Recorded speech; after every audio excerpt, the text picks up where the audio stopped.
Good evening and thanks for joining us. Police in Toronto are treating the vicious murder of a woman in February as an act of terrorism after discovering evidence it may have been motivated by violent misogyny. The charges are a first for Canada. The suspect, who is a minor, is alleged to have entered a massage parlor in downtown Toronto brandishing a machete. He was first charged with murder and attempted murder. That's now been upgraded to a terrorism charge. Police found evidence he was linked to the so-called incel movement, men who believe the world is stacked against unattractive heterosexual men. It is a growing threat. It festers online, and as Jeff Semple explains tonight, this pandemic could be making it worse. Jeff? Donna, the 17-year-old allegedly stormed into this massage parlor and went on a stabbing spree. His victims chosen because of their gender. Now, for the first time anywhere in the world, police are calling this type of attack terrorism. The attack on the massage parlor left one woman injured and another dead. Ashley Noel Arzaga, a 24-year-old mother. One of the survivors spoke to Global News by phone. She was an amazing mother. She was the brightest character ever. Police say their alleged attacker was inspired by incel, short for involuntary celibates. The misogynist movement promotes violence against women. But never before has an incel-linked attacker been charged with terrorism.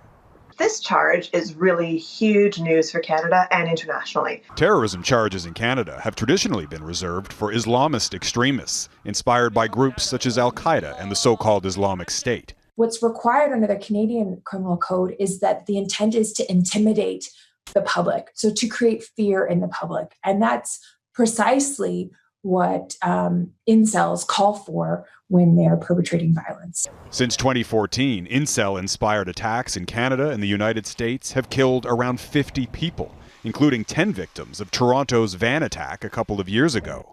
That attacker explicitly told police he'd been radicalized online by incels.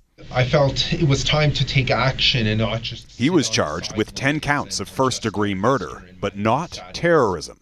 Traditionally, we have treated the far right either as a regular crime problem, so which is to say if it's an assault, it's charged an assault, or if it's a murder or attempted murder, it's charged as such, or as hate speech. So why the sudden change in tactic? Security experts say Islamist extremism remains the #1 terrorist threat in Canada, but incel and other far-right groups are fast catching up. It really signals that the Canadian government is taking, right-wing extremism, but particularly misogynistic violence very, very seriously and elevating it to the level of terrorism.